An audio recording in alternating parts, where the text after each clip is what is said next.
ചേട്ടാ ചേട്ടാ ചേട്ടോ, ഇവിടെ ആരുമില്ലേ? ഹലോ ചേട്ടോ, കൈ നോക്കണം ചേട്ടാ. കൈയും കാലം ഒന്നും നോക്കണ്ട. ചേട്ടന്റെ മുഖം കണ്ടാൽ തന്നെ അറിയാം. എനിക്കറിയാം. നല്ല സമയമാണല്ലോ ചേട്ടൻ ഇനി വരാൻ പോകുന്നേ. കേട്ടിട്ടുണ്ട്. ചേട്ടാ, മുഖം നോക്കി ലക്ഷണം പറയാ. ചേട്ടൻ ക്യാഷ് ഒന്നും ഫസ്റ്റ് വെക്കണ്ട. ചേട്ടനോട് പറയുന്ന കാര്യങ്ങൾ കറക്റ്റ് ആണെങ്കിൽ മാത്രം ചേട്ടൻ പൈസ തന്നാ മതി. ചേട്ടൻ ഒരു പെണ്ണുമായിട്ട് ചെറിയൊരു ഉടക്കിലായിരുന്നു അല്ലേ?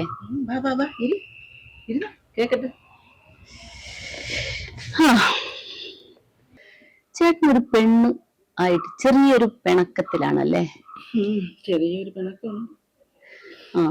ചേട്ടന്റെ ഈ വരുന്ന ഡിസംബർ ആവുന്നതോട് കൂടിയിട്ട് ചേട്ടന്റെ എല്ലാ പ്രശ്നങ്ങളും തീരും. ചേട്ടൻ ഇപ്പൊ നല്ല സമയമാണ്. ചേട്ടന്റെ ശുക്രദശയാണ് തെളിഞ്ഞു വരാൻ പോകുന്നത്. ചേട്ടന്റെ കൈ ഒന്ന് കാണിക്കേ. ഒരുപാട് കഷ്ടതകൾ അനുഭവിച്ച് കയറി വന്നൊരു വ്യക്തിയാണല്ലേ? ചേട്ടന്റെ രേഖകൾ വളരെ വ്യത്യസ്തമായ ഒരു രേഖയാണല്ലോ. ചേട്ടൻ ഒരുപാട് കഷ്ടത അനുഭവിച്ചിട്ടാ കയറി വന്നല്ലേ? ചേട്ടന്റെ ഫാമിലിയില് അച്ഛൻ ചെറുപ്പത്തിലേ മരിച്ചു പോയിട്ടുണ്ടാവൂല്ലേ? ബാക്കി കാര്യങ്ങളൊക്കെ ഞാൻ കൃത്യമായിട്ട് പറയാം. ചേട്ടൻ ആദ്യം ക്യാഷ് എടുക്ക്, സ്റ്റാർട്ട് ചെയ്യാം. ചേട്ടൻ ഓക്കെ ആണെങ്കിൽ മതി. ചേട്ടൻ ഇപ്പൊ ഞാൻ പറഞ്ഞ കാര്യങ്ങൾ ഓക്കെ ആണോ? ശരി. എന്റെ അധികം പൈസ ഒന്നുമില്ല കേട്ടോ. എല്ലാം തെളിഞ്ഞു വരാൻ പോവല്ലേ? ഇത് വെച്ച് അഡ്ജസ്റ്റ് ചെയ്യും. നോക്കാം.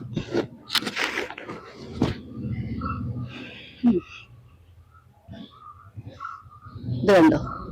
ഈ രേഖ നോക്കിക്കേ. ഇതാ, ഇത് എവിടെ കൊണ്ടുവന്ന് മുട്ടുന്ന നോക്കിക്കേ.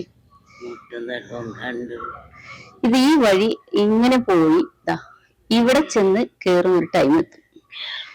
അതെ, ഇതാ ഈ രേഖ കണ്ടോ? ഈ രേഖ ഇങ്ങനെ പോയി ഇതാ ഈ ഒരു വഴി നേരെ വരികയാണ്. ഈ ഒരു ഈ നവംബർ കഴിഞ്ഞ് അടുത്ത ഡിസംബറോട് കൂടിയിട്ട് നിങ്ങളുടെ ശുക്രദശ തെളിഞ്ഞു വരികയാണ്.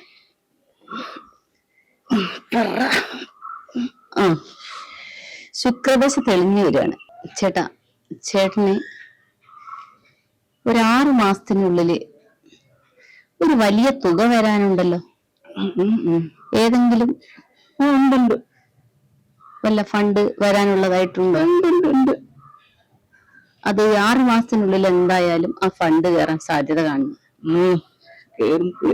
മാത്രമല്ല കടൽ കടക്കാൻ വരെ യോഗ ഉള്ളതാണ്.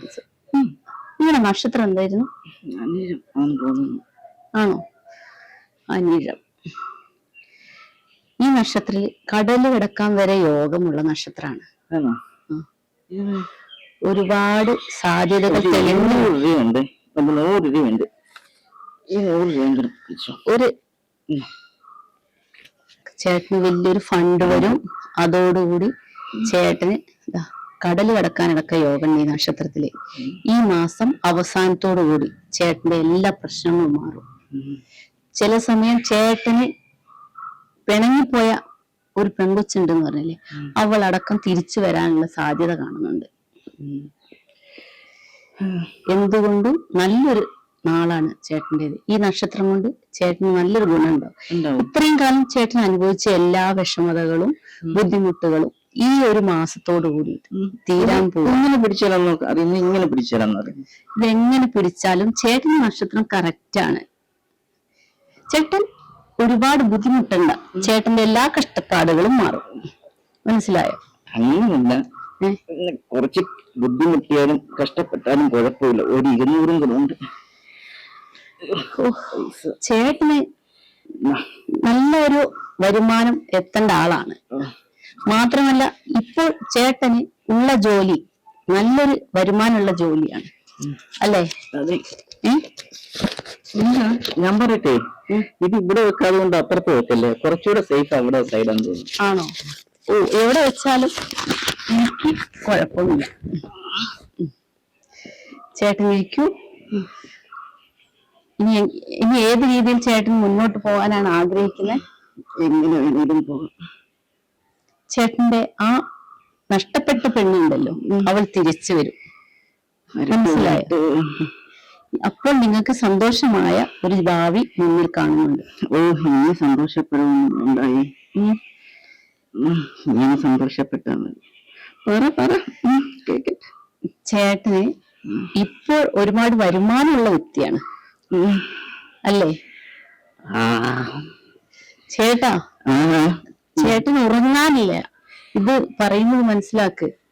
ചേട്ടൻ ഇപ്പൊ അത്യാവശ്യം കീശയിൽ പണമുള്ള വ്യക്തിയാണ്. അതാണ്. ഈ പണം ഏത് രീതിയിൽ എങ്ങനെ ഉപയോഗിക്കണം എന്നതാണ് ചേട്ടൻ അറിയാത്തത്. ഒരു 500 കൂടെ ഉണ്ട്.